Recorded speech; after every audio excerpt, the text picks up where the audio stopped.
Jemaat yang kasih Tuhan, saya undang untuk berdiri. Kita nyanyikan lagu pembukaan kita, Tahta Sucinya.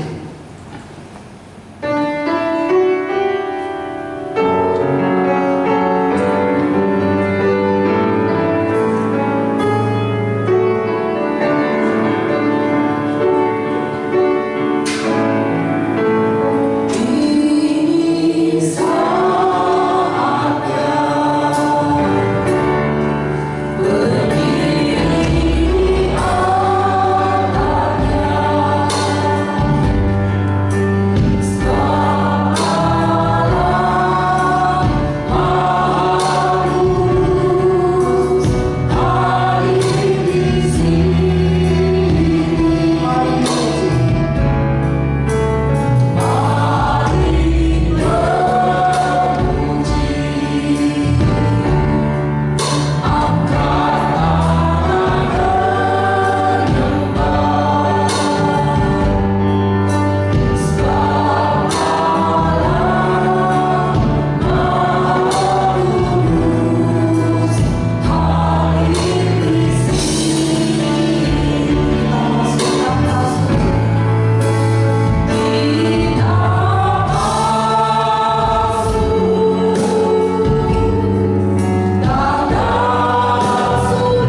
menjadikan langit dan bumi, yang kasih setianya tetap sampai selama-lamanya.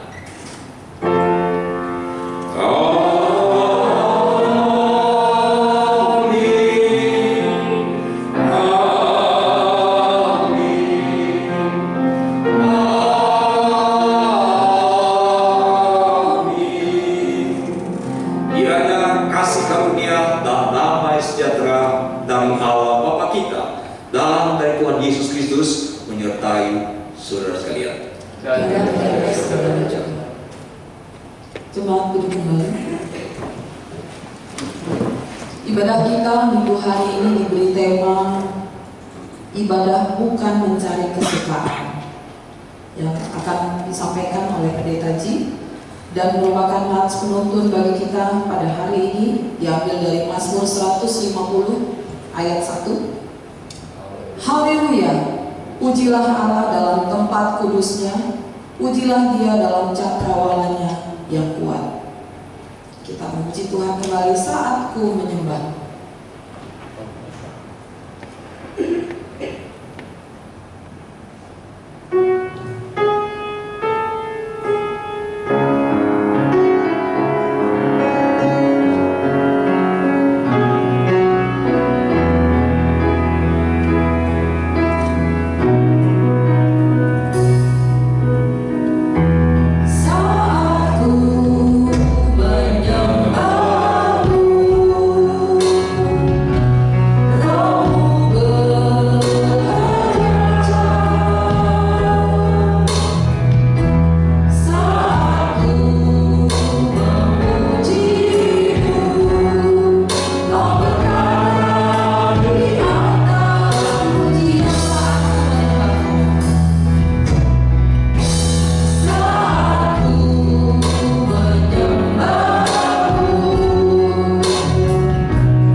ketika begitu banyak beban di dalam hidup kami,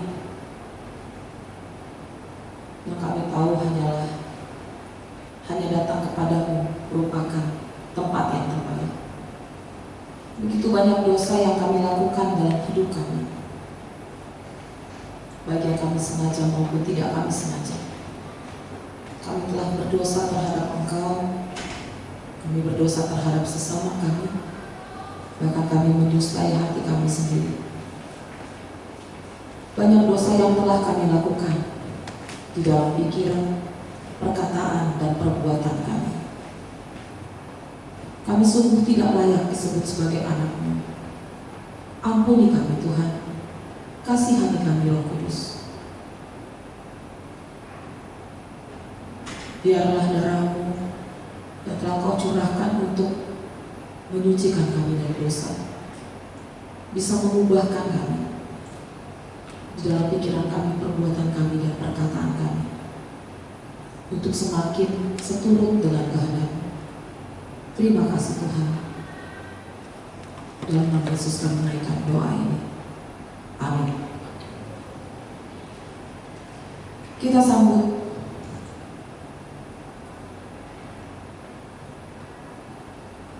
dengan pujian sujud di altarnya.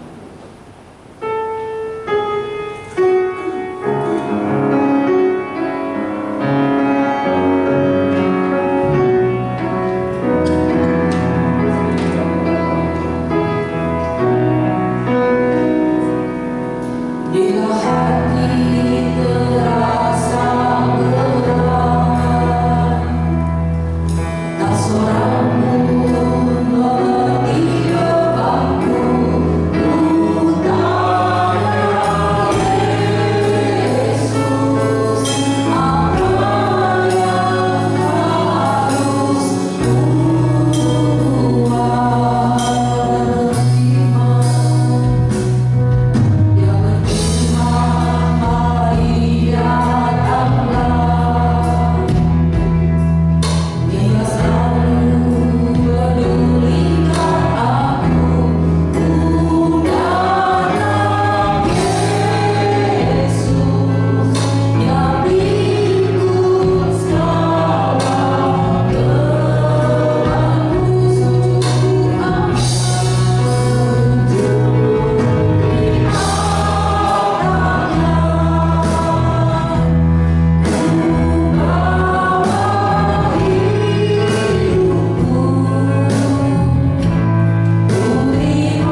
anugerah bagi kita diambil dari 1 Yohanes 2 ayat 12. Aku menulis kepada kamu, hai anak-anak, sebab dosamu telah diampuni oleh karena namanya. Demikian berita anugerah dari Tuhan. Jemaat silakan duduk kembali. Kita akan membaca secara bertanggapan. Baca kita diambil dari Mazmur 119 ayat 1 sampai 8. Saya akan membacakan ayat yang ganjil dan saudara-saudara membacakan ayat yang genap. Berbahagialah orang-orang yang hidupnya tidak tercela, yang hidup menurut Taurat Tuhan.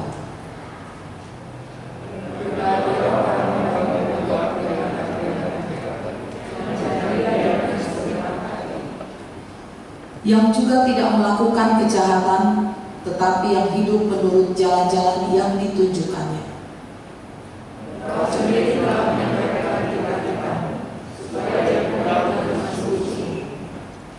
Sekiranya hidupku tentu untuk berpegang pada ketetapanmu.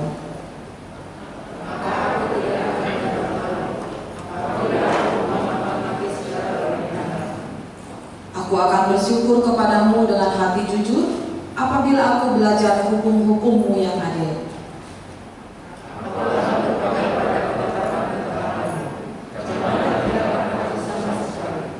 Dengan apakah seorang muda mempertahankan kelakuannya yang bersih? Ya, demikianlah bacaan pertanggapan kita.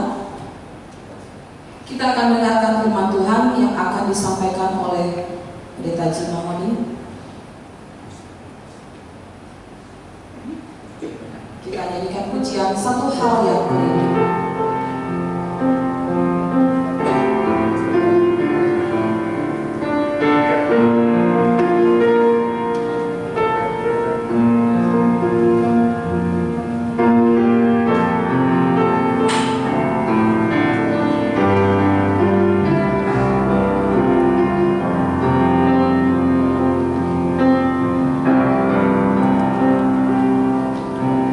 Satu hal yang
Kiranya Tuhan berkenan atas kehadiran kami di dalam rumah-Mu ya Bapa.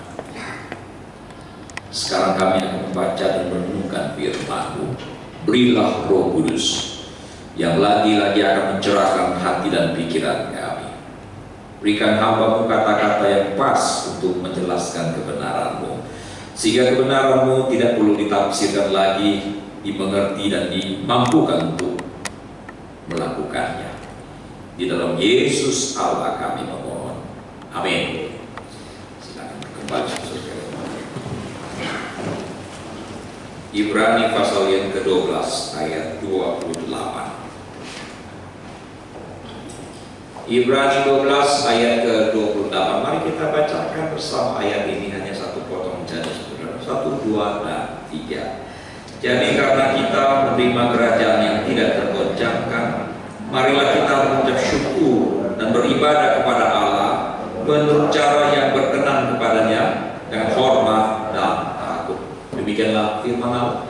Yang berbahagia adalah seorang yang membaca, merenungkan, menyimpan dalam hati dan melakukan dalam hidupnya. Haleluya.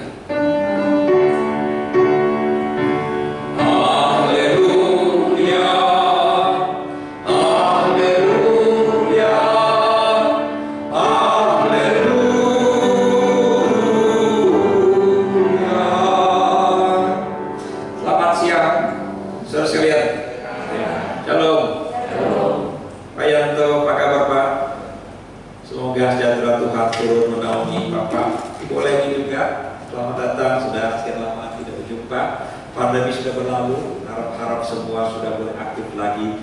Saudara-saudara sekalian, berikan salam, senyum saudara kiri kanan. Iya. Berapa waktu yang lalu seseorang datang di dalam ibadah kita, mengikuti ibadah, dan beberapa hari kemudian datang ke rumah saya dan berkata, kayaknya jemaat Philadelphia kurang antusias ya dalam memuji Tuhan. Saudara merasa begitu tidak? Jemaat Philadelphia kurang antusias dalam memuji Tuhan. Itu kata orang lain, saudara. Bukan jemaat kita. Sama seperti gereja kami, dia bilang begitu. Saya perhatikan tadi ya, nyanyi tidak terlalu banyak yang ekspresif. Salah satu yang paling ekspresif adalah jatuh di atas. Tuhan berkati itu. Yang perasaan menyanyikan sebenarnya. Yang lain saya tidak bisa menilai secara detail saudara. Tapi pada waktu kita menyanyikan lagu, lebih baik berada dalam rumah Tuhan, lebih baik, betul, lebih baik di rumah Tuhan, atau kita ingin cepat-cepat pakai ini selesai supaya kita bisa masuk ke 21 lebih adem situ, atau makan soto tangkar. Benar, lebih baik di rumah Tuhan daripada tempat lain. Saudara-saudara sekalian, saya berkali-kali mengikuti kebaktian di tempat lain, di luar, saudara. Saya mengikuti kebaktian, menyaksikan bagaimana para tenaga kerja migran, TKI, TKW di Hong Kong memuji Tuhan, mereka beribadah. Saya duduk di belakang, mendengarkan mereka bernyanyi, saya merinding. Lama kemudian air mata saya mengalir. Saya duduk diam, mendengarkan mereka bernyanyi dan saya menangis. Bukan sekali, berkali-kali. Ibu Lydia juga punya impresi yang sama. Saya sharingkan kepada kelompok misi di gereja induk kita dulu. Orang-orang tertarik. Kami pernah rombongan lebih dari 10 orang pergi ke Hong Kong, saudara. Duduk nangis, ikut kebaktian. Ketika mereka bernyanyi dengan penuh, dengan kesungguhan, kita diberkati. Kita menangis mendengarkan mereka sungguh-sungguh di dalam ibadah. Sungguh-sungguh. Saudara, apakah kita betul bersungguh-sungguh di dalam ibadah? Tema kita hari ini adalah ibadah bukan untuk kesukaan. Saya akan mengajak memikirkan mengapa kita jatuh dalam kondisi seperti ini, dan apa yang kita kerjakan supaya kita bisa mempunyai satu konsep ibadah yang lebih baik lagi. Masih ingat apa yang menjadi goal kita sepanjang tahun ini? Kalau tidak salah ada di slide Pak Johan, boleh tampilkan. Bukan ini, bukan. Saya berharap ini menjadi semacam semangat ya, mengingatkan kita sehati di dalam ibadah dan pelayanan. Nah, ini sering-sering ditampilkan teks ini Pak, dan sering-sering diucapkan juga. Tadi ada Pak Johan, tidak bisa ditampilkan. Teksnya adalah sehati dalam ibadah dan pelayanan. Ini dia. Teks lain ini sering-sering kita baca dan kita ucapkan. Saudara, mari kita ucapkan bersama-sama. Sehati dalam ibadah dan pelayanan. Ulangi lagi. Sehati dalam ibadah dan pelayanan. Beritahukan tetangga kita sehati. Ya, bagi saudara yang mau pasangan, pegang tangan pasangan saudara. Bukan ditonjok Bu Iva. pegang Pak Armin, Bu Yo, yang bawa pasangan, ya yang bawa pasangan diri sendiri deh ya. Nah, Pak Mulia kayak patung aja nyonyanya gerabah-gerabah gitu kan. Pegang ya. Dan beritahukan ini orang sudah ketakutan kan. Ucapkan sehati dalam ibadah dan pelayanan. Saya berharap ini menjadi sebuah teks lain yang sangat-sangat mempengaruhi kita, saudara. Ibadah sesuatu yang sangat penting. Saya pikir saudara ya, yang jadi masalah di dalam peribadatan kita, sebagian orang belum mempunyai pemahaman yang konseptual yang lebih mendalam tentang makna beribadah. Kita merasa cukup hadir saja, nyanyi-nyanyi, duduk nangis, berikan persembahan pulang, itu sudah cukup. Tidak seperti itu saudara sekalian. Lebih parah lagi, sebagian orang di dalam ibadah yang dia butuhkan adalah rasa suka.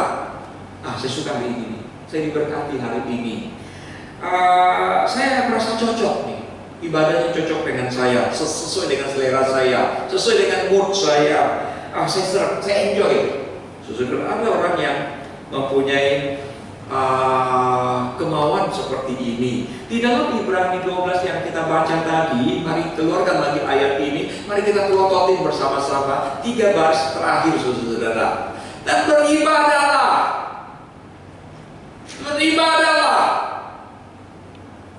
kepada Allah. Nah, penulis buku ini yang tidak diketahui namanya memberikan alasan yang kuat, dikatakan kita telah menerima. Terima apa? Menerima kerajaan yang kokoh, yang tidak mungkin tergoncangkan. Ada 2 hal yang dia sarankan. Yang pertama adalah mengucap syukur, dan yang kedua adalah beribadah kepada Allah. Di tempat lain penulis yang sama dari kitab ini dia katakan janganlah menjauhkan diri dari pertemuan ibadah. Nah, sekarang dia berkata beribadahlah kepada Allah. Dengan cara apa? Yang berkenan kepada siapa? Pendeta atau jemaat? Tidak disebutkan, tapi jelas tertulis berkenan kepada Allah. Ibadah yang berkenan kepada Allah. Maka saudara perhatikan, seringkali dalam doa saya mengucapkan kata-kata seperti ini di dalam kebaktian hari Minggu. Tuhan, kiranya Engkau berkenan atas kehadiran kami, karena seringkali kami meminta supaya mendapatkan ibadah yang kami merasa berkenan. Saudara-saudara sekalian, lebih daripada itu juga ada sebagian orang Kristiani ibadah sesuatu yang rutin, akhirnya menjadi rutinitas dan kehilangan spiritualitas. Ini banyak tas-tasnya ya. Rutin itu penting apa tidak? Sesuatu yang rutin itu penting apa tidak? Pak Elvin, rutin itu penting ya. Bapak rutin nggak nafas Pak? Boleh berhenti cuti bernafas barang setengah jam gitu. 4 menit kemudian otak kita sudah mati, saudara sekalian. Ya, katanya ya, mungkin atau kita coba gitu ya. Jangan saudara. Makan rutin nggak? Sehari berapa kali nih? 3 kali kan rutin kan? Rutin. Kenapa rutin makan? Rutin. Ibadah bagi kita juga rutin. Tapi yang jadi masalah akhirnya menjadi sebuah rutinitas, rutin kegiatan yang berulang sampai kita nggak ngerti lagi loh esensinya itu apa. Itu problem, saudara, yang harus kita selesaikan. Sebagai orang ke gereja dengan niatan, apa yang saya bisa dapatkan? Apa yang saya bisa beroleh? Dulu saya pernah katakan ya, di satu gereja, Pak Mulyadi pasti tahu gereja di mana itu. Itu katanya kalau habis kebaktian itu ya, tisu di toilet pun bisa habis, saudara. Bukan harus pakai, tapi ada yang kantongi. Udah tisu dia udah nggak ada tisunya, kotaknya hilang, Pak Baron. Bahkan di gereja itu pernah tutup kloset hilang. Kreatif banget orang ya. Jadi ke gereja itu apa yang bisa diambil, apa yang bisa dia dapatkan? Firman apa yang bisa dia dapatkan? Kalau firman bisa dapat, tisu boleh dibawa pulang kan ya. Aku kantongi bawa pulang ya. Aku bisa dari saya bawa pulang. Di kota, daerah kota ya, Pak Arvin masih ingat ya. Masih ingat kota Pak Arvin, lama kali ke sana ya. Itu ada gerombolan tuh. Gerombolan ke gereja itu, mereka nggak tahu dari gereja mana itu ya. Itu kalau ada acara, terutama namanya orang Tionghoa, orang makan kan ya. Itu ada apanya itu ya. Grupnya itu tahu aja, tahu mereka. Sudah apakah terlalu miskinnya sampai ke gereja hanya sekedar buat makan siang dan makan malam satu piring plus. Padahal Jakarta sini nggak usah gitu kan. Kalau nggak cukup makan ya pergi aja ke Jelambar. Tiap hari juga ada kan ya Pak, betul ya? Ya Pak Bunda kan? Tahu kan Jelambar kan sudah tahu kan ya? Itu rumah duka mas saya gitu ya. Kalau ekonomi setiap malam bisa makan bubur sana, saudara. Kalau yang mau lebih mewah tahu nggak di mana? Hah? Kok tahu Pak? Ya jangan ya. Ya kayak tiap malam juga ada. Mau siang malam juga ada. Nginap sana juga boleh, saudara sekalian ya. Nggak ada yang usir ke saya terus ya. Sampai begitunya ada orang-orang ke gereja itu apa yang saya bisa peroleh? Saudara termasuk yang seperti ini? Saya harap tidak, saudara sekalian. Sebagian orang ke gereja akhirnya sesuatu yang rutinitas, kehilangan makna sakral di dalam beribadah. Betul nggak? Saudara mengalami? Bukan rumah Tuhan itu sakral. Saya harus menjaga sikap saya, menjaga sikap hati saya dan seterusnya. Kadang-kadang itu sudah terlupakan, saudara. Hamba Tuhan sebaiknya jangan tinggal di gereja, terutama yang punya anak. Kenapa? Anak-anak pendeta, anak-anak penginjil, ke depan kalau punya hamba Tuhan baru, taruh di luar tinggalnya. Terutama yang punya anak, saudara. Kenapa? Anak-anak pendeta penginjil, tempat bermain mereka adalah ruang ibadah. Lari sana, lari kemari. Nanti mimbar ini adalah tempat dia main petak umpet kan? Jadi dia tidak punya rasa respect lagi dengan rumah Tuhan. Tidak ada lagi sikap sakral ketika masuk ke rumah Tuhan. Saya tidak tahu penanut agama lain, saudara sekalian. Tapi saya berapa kali masuk masjid ya? Saya pernah masuk masjid surau kecil sekali, kami bantu membetulkan di daerah apa itu Cianjur, saudara-saudara. Walaupun kecil reak kita masuk tuh rasanya ini rumah ibadah. Ada rasa sakral, saudara sekalian. Walaupun itu konsep mereka kan ya. Kita pergi ke Bali, masuk ke tempat-tempat mereka yang sering ada upacara, kita merasa ini bukan rumah biasa. Saya masuk masjid besar di kota Muscat di Oman yang punya sultan mewah, main karpetnya tebel banget ya. Kita buka sepatu, kita jalannya pelan-pelan, saudara. Ini masjid tuh, mewah sekali. Tapi begitu kita masuk ke gereja, kadang-kadang kita lupa ada sesuatu yang sakral di dalam. Matius 15 ayat 8 dan 9, saudara. Matius 15. Matius 15 ayat yang ke-8, 15 ayat 8. Oke, mari baca, saudara. Bangsa ini memuliakan aku dengan bibirnya, padahal hatinya jauh daripada aku. Nah, ini adalah kutipan dari Perjanjian Lama yang dikutip oleh Yesus, ditujukan kepada orang-orang Yahudi, pemimpin-pemimpin agama waktu itu. Jelas Yesus katakan, bangsa ini, bangsa Israel, memuliakan aku dengan bibirnya, tapi hatinya jauh daripada aku. Ayat ke-9, percuma mereka beribadah kepadaku. Yesus sampai berkata, percuma mereka beribadah kepadaku.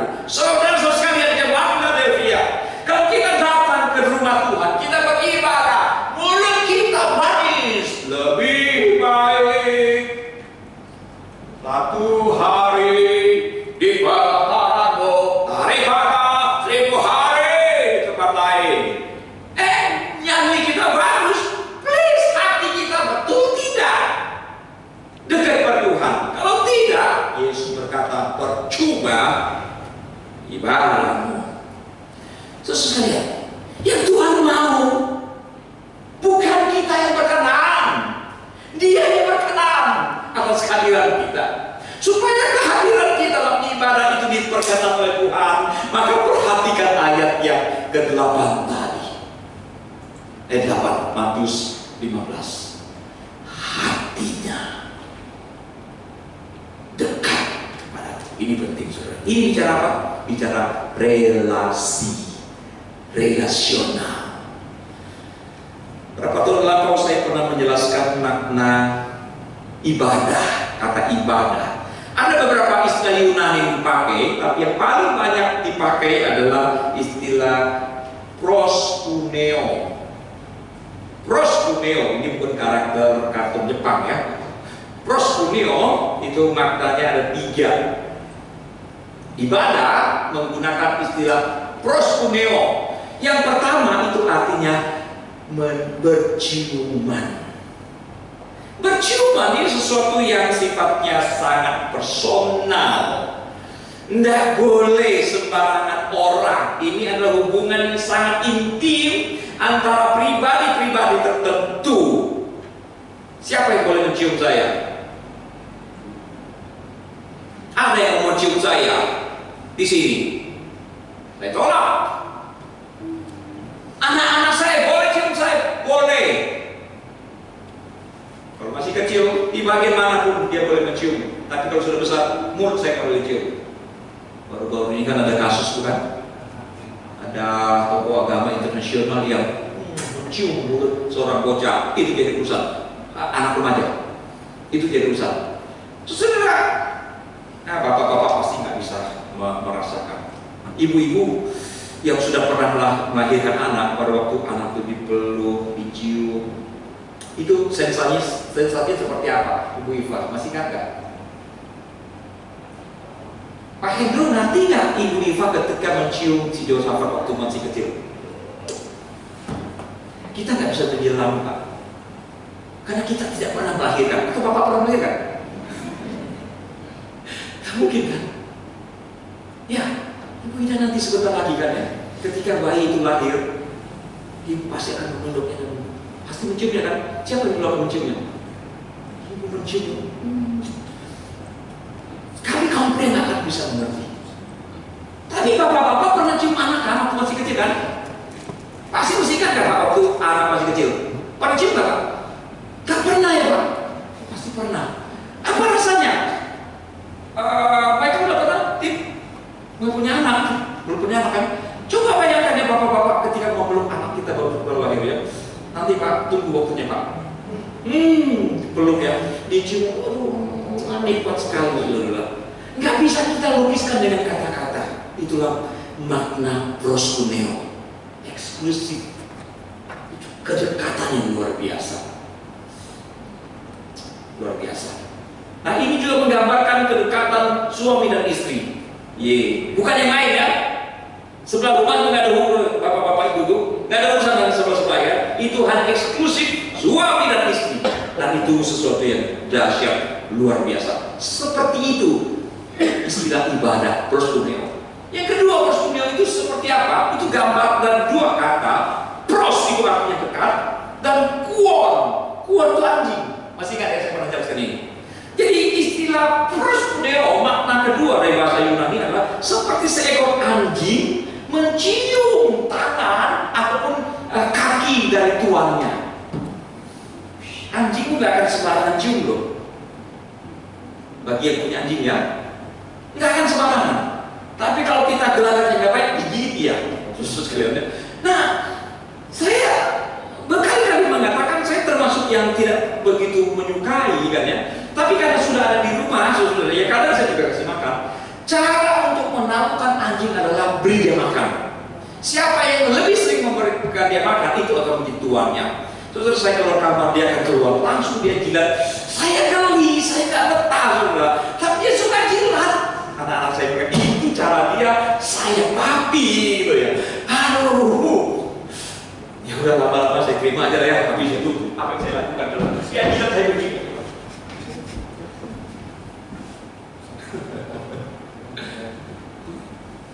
Ada seseorang setiap minggu datang ke rumah kami. Setiap minggu orang itu senang anjing, di rumahnya ada 5 ekor. Nah, termasuk yang satu ini yang di rumah kami itu akan kebagian di saya. Itu kalau dia datang, anjing di rumah tuh nggak boleh naik sofa, nggak berani dia. Tapi kadang-kadang dia iseng juga. Begitu saya keluar kamar, dia ada, dia langsung lompat bebas dia. Tapi begitu orang yang datang, dia langsung duduk samping di sofa. Nggak mau turun, nggak mau dia turun. Kita perintah turun, nggak mau dia.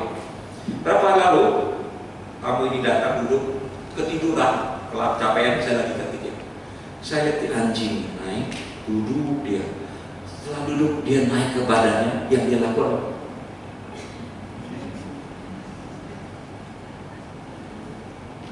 Dan itu anjing belum pernah lakukan sama saya. Sudah mengerti? Inilah arti proskuneo. Kedekatan bersama saya dan menyayangi.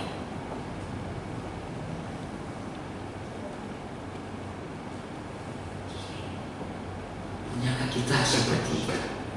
Ketika kita bilang mau ke gereja yuk, mau ngapain ibadah? Punya nggak kita sikap seperti itu? Kedekatan seperti itu? Bangsa ini memuliakan aku dengan bibirnya, padahal ini jauh daripadaku. Sia-sia mereka beribadah kepadaku. Waspada saudara. Dan yang ketiga maknanya adalah sujud dan menyembah. Nah, sekarang pertanyaan yang sangat penting ya. Setelah setengah jam saya berbicara tentang pengantar, nah sekarang baru inti dari khotbah ini, saudara. Maka kebaktian hari ini akan selesai kira-kira jam 3.30, saudara. Bagaimana caranya supaya kita membangun sebuah keintiman bersama dengan Tuhan? Saya tahu ini topik yang agak jarang kita bicarakan, bahkan hampir nggak pernah kita bicarakan di mimbar gereja-gereja mainstream, saudara, termasuk gereja kita. Kita jarang sekali berbicara bagaimana dekat pada Tuhan. Itu sebabnya kebanyakan di antara kita nggak dekat ya, nggak dekat. Kita hanya datang ya sekedar saja, tidak ada kedekatan, keintiman bersama dengan Tuhan.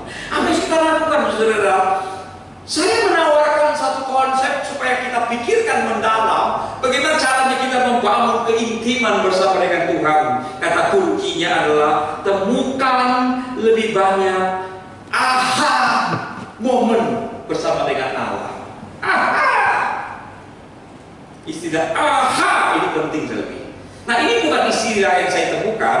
Ada beberapa pihak yang membicarakan itu, tapi saya memodifikasi. Ada sesuatu yang saya pikir sederhana yang bisa kita lakukan supaya kita bisa membangun kedekatan. Nah, di belakang itu ada ibu-ibu ya, belum anaknya.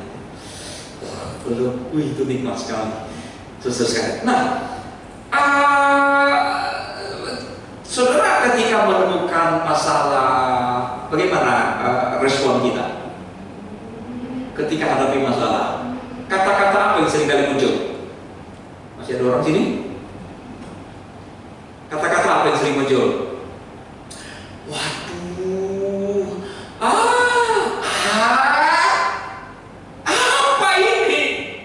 Aduh, ya Tuhan, dosa apa ini? Biasa ekspresi seperti itu? Biasa kan ya? Itu adalah ekspresi kita ketika bertemu dengan masalah. Nah, sesudah ada sebuah kondisi ketika kita menghadapi masalah, semakin kita menemukan solusi, jawaban, ekspresi kita berbeda. Mungkin semulanya adalah aduh, atau kita berkata kok begini ya. Semakin kita berjalan, kita makin lihat ada terang. Wow, sampai pada puncaknya ketika kita mendapatkan jawaban, maka ungkapan yang muncul adalah ini saya baru tahu. Nah, ini yang saya maksud dengan aha momen bersama dengan Allah. Kapan terakhir kita menemukan momen seperti itu, saudara? Kalau aha momen jarang-jarang terjadi, apalagi tidak pernah terjadi di diri kita, saya khawatir kita mempunyai jarak yang sangat jauh dari Tuhan. Menurut Bapak Ibu, saudara, Naomi itu cukup dekat nggak dengan Tuhan? Naomi cukup dekat nggak dengan Tuhan? Mau mengalami pengalaman Naomi?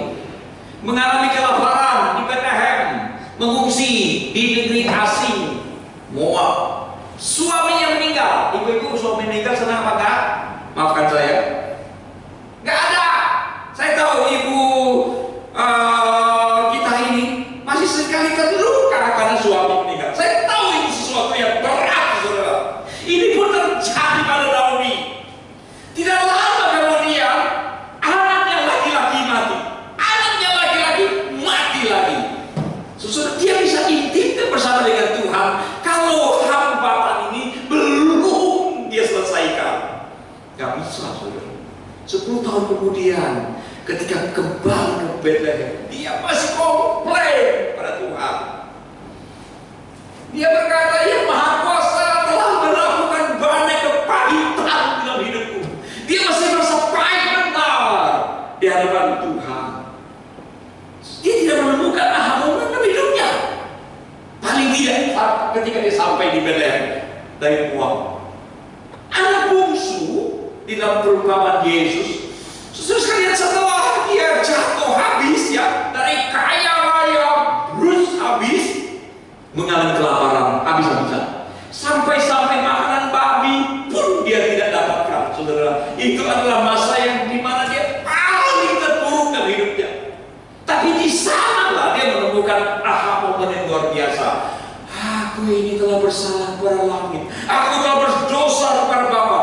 Bapakku banyak pegawai, tidak seorang pun di antara mereka yang kelaparan. Aku mau balik. Dan dia menemukan aha momen yang mengubahkan hidupnya. Ini penting sekali, saudara sekalian, bagi kita semua yang mengalami banyak problem dalam kehidupan kita, banyak sekali masalah dalam hidup kita. Carilah, temukanlah perjumpaan dengan Allah di mana kita berkata, aha, di dalam hidup kita. Ada 2 pendekatan yang bisa kita lakukan. Yang pertama adalah belajarlah untuk mereduksi, mengurangi segala bentuk ketidakpercayaan kita, segala bentuk kekecewaan, segala ketidakpuasan, segala amarah, protes kita, sungut-sungut kita kepada Tuhan. Satu ungkapan yang pernah diungkapkan oleh keluarga Ahok adalah Tuhan tidak pernah berbuat salah. Saudara setuju? Lepas dari kehidupannya ya, tapi ungkapan ini menarik. Tuhan tidak pernah berbuat kesalahan, betul? Sebab kalau ada Allah yang bisa melakukan kesalahan, secara otomatis dia bukan Allah. Usahakanlah saudara, segala kekurangan kita, keterbatasan kita, pengalaman buruk itu tidak membuat kita tawar hati lagi. Belajarlah untuk mengurangi hal-hal seperti itu dan belajarlah untuk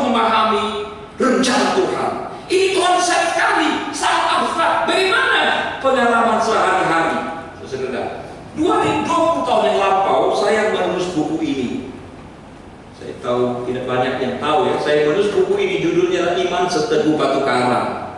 Apa yang saya mau tulis di sini adalah, saudara, masalah menghancurkan iman atau iman menghancurkan masalah. Begini, saudara. Kalau saya gambarkan ini adalah masalah dan ini adalah iman, kalau terjadi benturan, Ibu Julia, kira-kira apa yang terjadi? Ketika masalah dan iman itu dibenturkan, apa yang terjadi, saudara? Pengalaman banyak orang ketika itu terjadi adalah imannya rontok, masalahnya telah ada. Apakah dengan rontoknya iman ini masalah menjadi hilang? Tidak. Masalah jadi dua sekarang. Masalah kedua adalah iman yang hancur. Seharusnya sebagai orang Kristiani, saudara sekalian, ketika terjadi benturan antara keduanya, masalah kita yang hancur. Pada waktu masalah hancur, iman kita betapa besar. Betul tidak, saudara? Ya kan? Nah, teorinya begini, saudara. Kita bicara iman kita naik turun kan? Masih ingat? Lihat grafik ini. Lihat Pak Johan kasih lihat. Nah, kita bilang iman kita naik turun. Setuju? Setuju? Saya merasakan imannya seperti itu. Mengalami ya? Oke. Apa betul iman kita naik turun?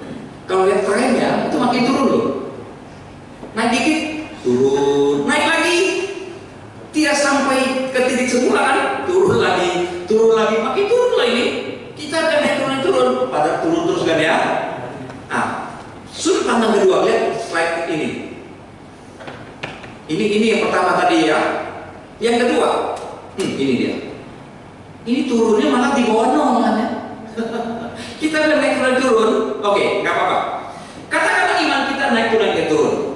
Saudara lihat slide satu ini. Kapan iman kita turun? Semua orang tahu jawabannya. Betul ya? Ketika kita berbenturan dengan sebuah batu kecil, itu nomor satu, itu batunya kecil, plak. Iman kita langsung drop sedikit. Ketemu batu yang lebih besar lagi, drop. Nah, kalau ketemu paling besar batu itu apa yang terjadi? Imannya drop atau turun? Kalau letternya pasti turun ya. Ketemu batu kecil aja membuat imannya drop. Batu sedang membuatnya drop. Apalagi batu yang besar itu lebih drop lagi. Nah, sesudah kenapa Tuhan berkali-kali mengizinkan kita mengalami ketidakpuasan, kekecewaan, kemudian masalah sakit, penyakit dan sebagainya? Saya yakini bahwa Tuhan ketika mengizinkan itu terjadi, itu bukanlah sesuatu yang tanpa tujuan yang positif. Saya yakini ketika kita bertemu dengan batu-batu, tujuan Tuhan bukanlah supaya iman kita drop. Iblis berusaha membuat tren seperti ini, tapi yang Tuhan mau justru adalah sebaliknya. Ini lihat slide satunya, saudara. Nah, ini.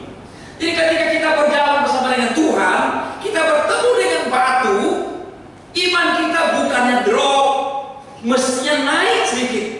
Bertemu dengan batu yang besar, iman kita makin naik. Jadi harusnya tren dan iman kita adalah bukan naik turun seperti yang kita gambarkan.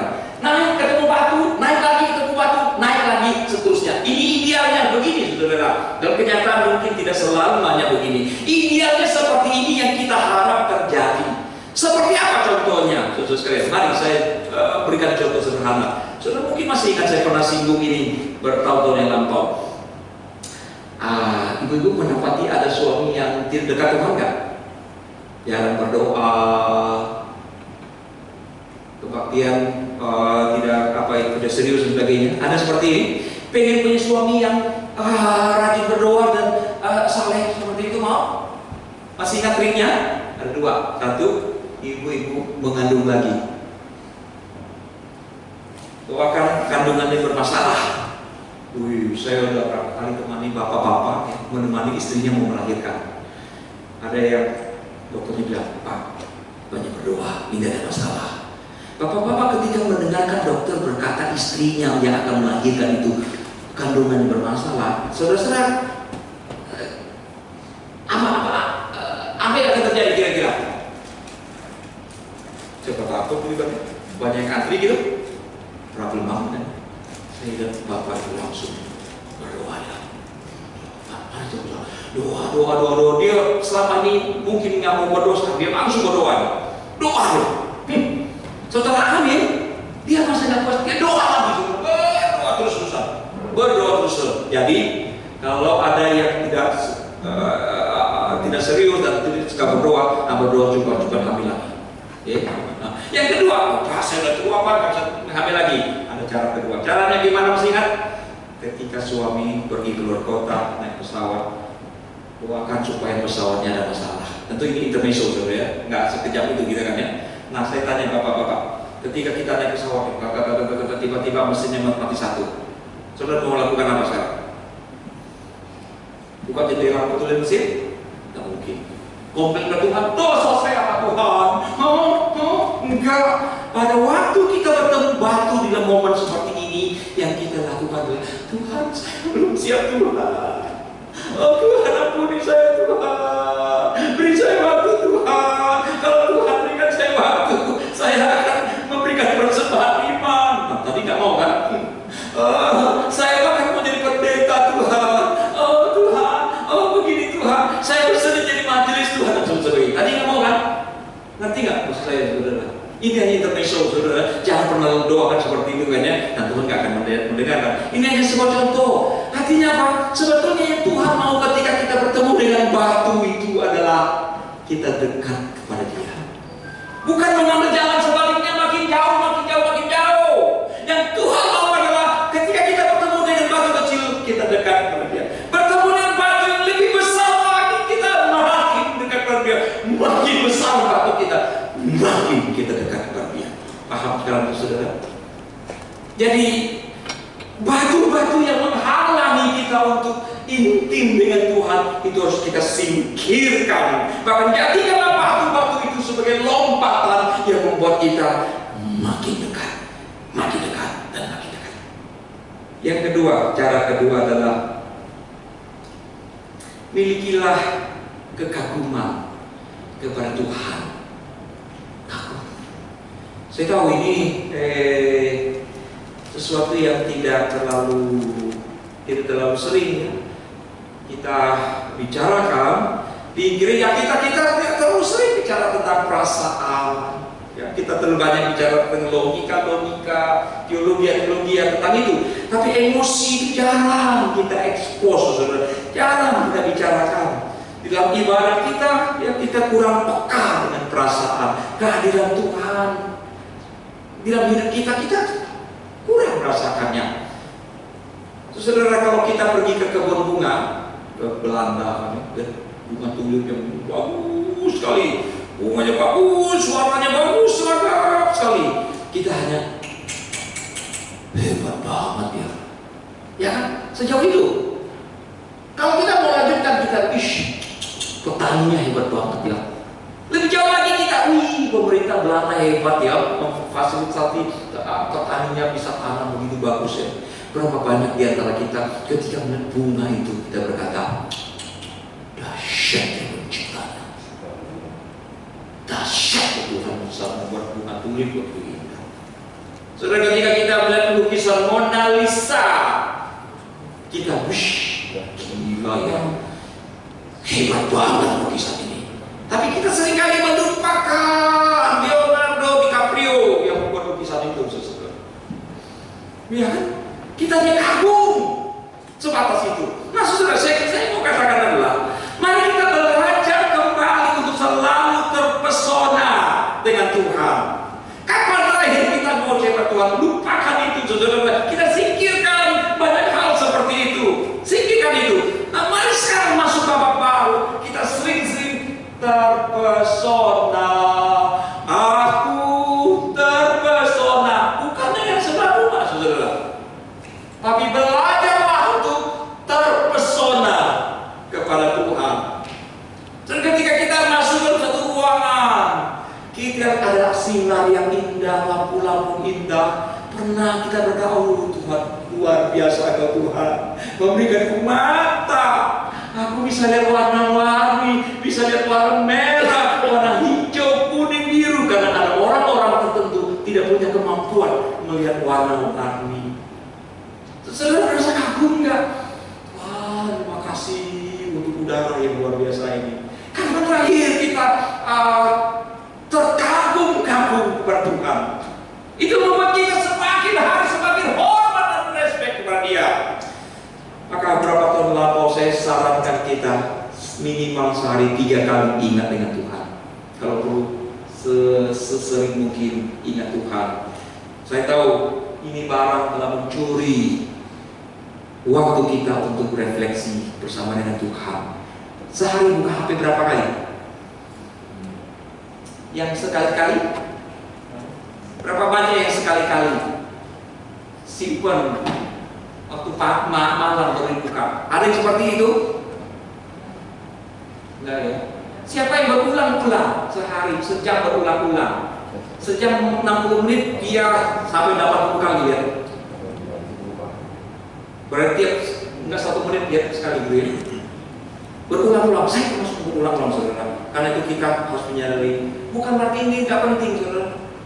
Tapi rasanya terlalu banyak kejadian dalam diri kita yang telah mencuri waktu kita untuk refleksi betapa baiknya Tuhan itu dalam diri kita. Kita lupakan Tuhan. Kita hanya datang di hari Minggu, kita bilang beribadah. Duduk manis pun kita tidak memikirkan kebaikan Tuhan. Bahkan sampai nyanyi pun kita hanya asbun, saudara. Lebih baik satu hari. Beneran? Kita menghayati nggak sih kata-kata itu? Yang terbaik kita bawa. Tiada pernah bawa selain yang terbaik. Beneran? Kata-kata sudah benar. Tapi itu benar nggak sih? Belum tentu sudah benar. Lihat bintang-bintang. Bila kulihat bintang gemerlapan, kita kagum saudara. Usiomi lihat si Kunto luar biasa. Ibu kagum dengan penciptanya. Halo yang suka mobil, yang di mobil luar biasa. Kagum nggak dengan Tuhan yang menciptakan otak manusia, memberikan ide yang begitu brilian? Ini kita lupakan saudara. Ini yang lupa dari hidup kita terpesona dengan Tuhan. Kapan terakhir kita terpesona dengan Tuhan? 2 langkah ini kita akan menemukan momen aha yang sangat penting dalam hidup kita. Sebagai bagian penutup, mari kita bersama-sama menghayati lagu ini dan kita nyanyikan bersama-sama yuk saudara. How Great Thou Art. Lagu ini adalah lagu tradisional dari Swedia. Kemudian syairnya ditulis oleh Carl Gustav Boberg. Bila kulihat bintang gemerlapan. Wow, mari kita nyanyikan saudara. Dan saya berharap lagu ini menjadi inspirasi bagi kita untuk kagum kepada Tuhan, terpesona dengan Tuhan di dalam aspek-aspek yang baik. Mari bersama kita nyanyi bersama-sama saudara. Dengan Tuhan saya berbeda sekarang saudara. Bukan lagi asbun.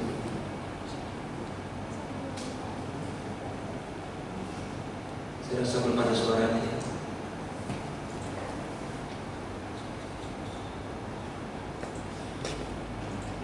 Bisa tolong dikeluarkan suaranya.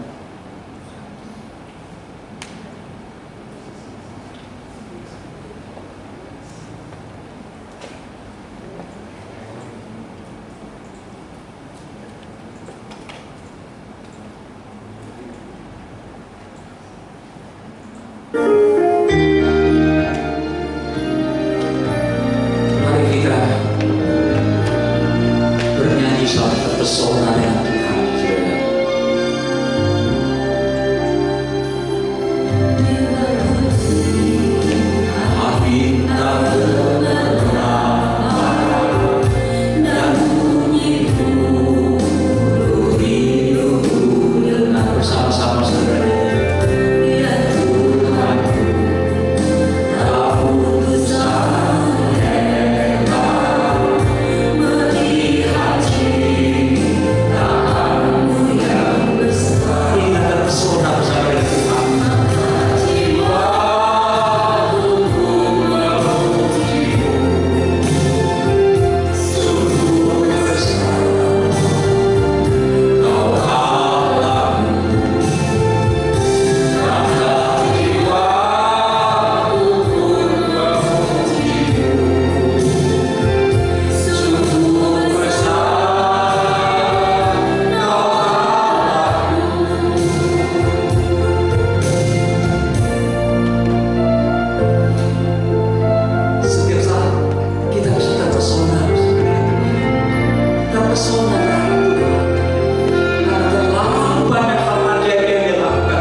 lihat apa-apa, terpesona dengan Tuhan. Itu cara kita membangun keintiman bersama dengan Tuhan. Semoga Tuhan menolong kita sekalian. Mari kita berdoa. Mulai hari ini tidak seorang pun di antara kita yang mencari kesukaan, kenikmatan di dalam ibadah, tapi kita mencari keberkenanan Tuhan. Percuma kita bermanis-manis memuji-muji kalau hati kita tidak dekat kepada Tuhan. Kalau kita tidak mencium Tuhan dengan jarak yang paling intim, paling dekat. Tidak seperti anjing yang begitu respect, sayang dengan tuannya, menjilat tangan, kaki, muka, wajah dari tuannya. Tidak sujud kita menyembah, takluk kepada pencipta kita, maka ibadah kita sia-sia. Temukanlah lebih banyak lagi aha moment bersama dengan Tuhan di dalam hidup kita ini, yang akan membuat kita semakin intim bersama dengan Tuhan. Berbekal keintiman itulah kita datang setiap minggu ke dalam rumah Tuhan. Dengan cara seperti itu tidak lagi menjadi beban ibadah, bukan lagi sebuah rutinitas yang membebani, berat sekali untuk melangkah, tapi sebuah keindahan karena kita merindukan kedekatan bersama dengan Tuhan. Tolong kami untuk mengerti dengan tuntas konsep penting ini ya Bapa, dan mampukan kami menjadi pelaku kebenaran. Di dalam Yesus Tuhan kami naikkan doa permohonan ini. Amin. Sedikit warta untuk kita simak sebelum saya sampaikan kesempatan ini untuk dilanjutkan oleh Gis. Hari Kamis saudara, latihan doa, mari hadir saudara. Supaya kita belajar untuk lebih kagum lagi kepada Tuhan. Hari Sabtu jam 6 sore kaum pria diundang. Kita ada acara khusus buat kaum pria, persekutuan kaum pria. Setelah sekian lama kita hentikan kegiatan ini, kita akan mulai lagi Sabtu ini, saudara sekalian. Tadi ada satu acara, yaitu ada semacam seminar khusus tentang perpolitikan, saudara, yang diselenggarakan oleh Sinode Wilayah GKI Jawa Barat. Saudara yang tertarik dengan dunia politik, bagaimana akan terjadi, silakan. Ini adalah dalam bentuk Zoom dan juga ada bisa mengikuti via YouTube dari GKI Citra 1, alamat link dan sebagainya. Nanti bisa berkomunikasi dengan tanda usaha ataupun dengan majelis dan termasuk saya. Kemudian minggu depan jangan lupa anak muda, siapkan waktu jam 11.30 ada persekutuan buat saudara-saudara anak muda. Saya berharap bisa mendaftarkan diri, jangan sampai ketinggalan saudara. Nah setelah itu ada acara piknik ke hutan mangrove di Pitua. Ini momen saya harap. Berhubung anak-anak muda sebagian besar tidak punya kendaraan, mungkin akan ada yang naik sepeda motor dan sebagainya. Nah harap bapak-bapak, ibu-ibu yang punya kendaraan yang nganggur ataupun pada hari itu tidak ada kegiatan, bolehlah ya bawa anak bawa cucu jalan sana, sembari memberikan tumpangan buat anak-anak muda 2 atau 1 orang gitu kan ya, supaya bisa naik mobil gratis gitu ya. Nah ini ada biaya masuknya, kalau tidak salah 35.000 untuk tahap promosi seperti ini, khusus buat anak-anak muda saja, itu akan dibayarkan oleh gereja, saudara. Anak-anak muda berbahagia lah ya, udah dibayarin sikap ikut, saya ketok kepalanya nanti, kecuali berhalangan. Oke. Apalagi ya, untuk bulan Juli saudara kita akan ada baptisan minggu pertama, termasuk sini baptisan buat anak-anak dan sini buat ada 2 anak remaja kita. Kemudian bagi saudara yang akan atestasi masuk, ya sekali lagi diumumkan, diberikan kesempatan bagi saudara untuk mengajukan permohonan untuk atestasi. Ada prosesnya, kalau saudara belum mengerti bisa berkomunikasi dengan saya atau majelis yang lain. Saya pikir hanya itu saja warta. Oke, Bu Mina silakan lanjutkan bagian terakhir.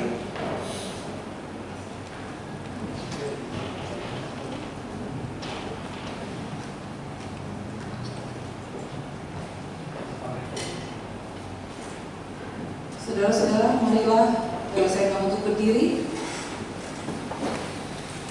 Kita bersama-sama dengan umat Allah di masa lalu, masa kini, dan masa depan mengingat pengakuan iman pada baptisan kita dan pengakuan iman Rasul.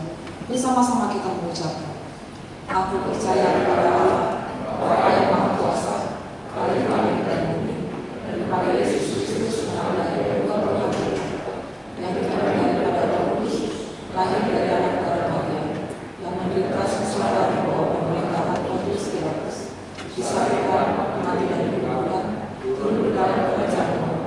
Pada hari yang ketiga, bagi pula dari antara orang mati, naik ke surga, duduk di sebelah kanan Allah, Bapa yang Maha Kuasa, dan dari sana akan datang untuk menghakimi orang yang hidup dan yang mati.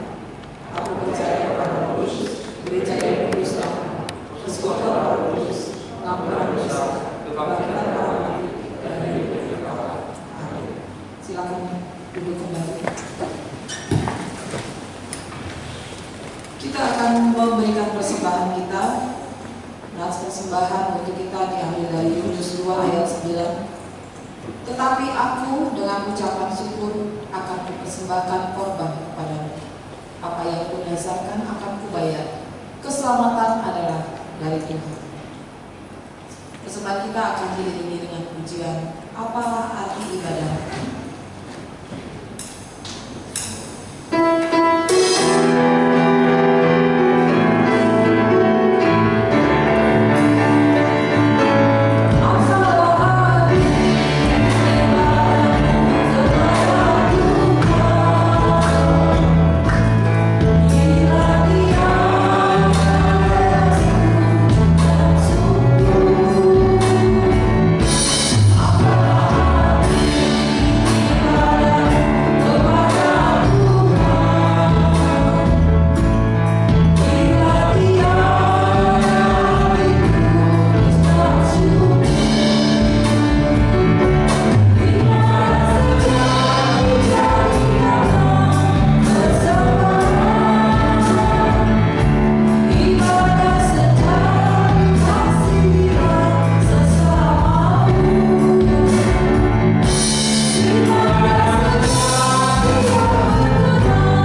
Terima kasih Tuhan, Engkau yang memberikan berkat-berkat dalam kehidupan kami.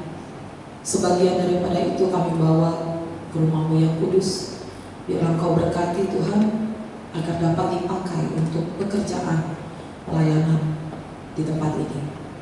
Terima kasih Tuhan, kami percaya Engkau yang selalu mencukupkan kami akan kebutuhan-kebutuhan kami, selalu membukakan tingkap-tingkap berkat-Mu dalam hidup kami. Terima kasih Tuhan, dalam nama Yesus kami berdoa. Amin. Kita akan mengakhiri ibadah kita. Kita nyanyikan lagu yang terakhir sebagai penyadaran akan hidup kita, bahwa hidup kita yang singkat ini, yang kita tidak tahu kapan kita akan dipanggil Tuhan, harus menjadi ibadah yang sejati. Dan selama kita masih diberikan kehidupan, biarlah kita bisa melayani Tuhan. Manis kau dengar.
Jadilah saksi Kristus.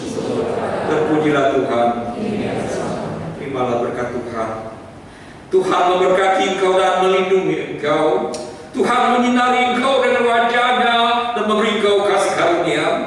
Tuhan menghadapkan wajah-Nya kepadamu dan memberi engkau damai sejahtera sekarang sampai selama-lamanya. Haleluya.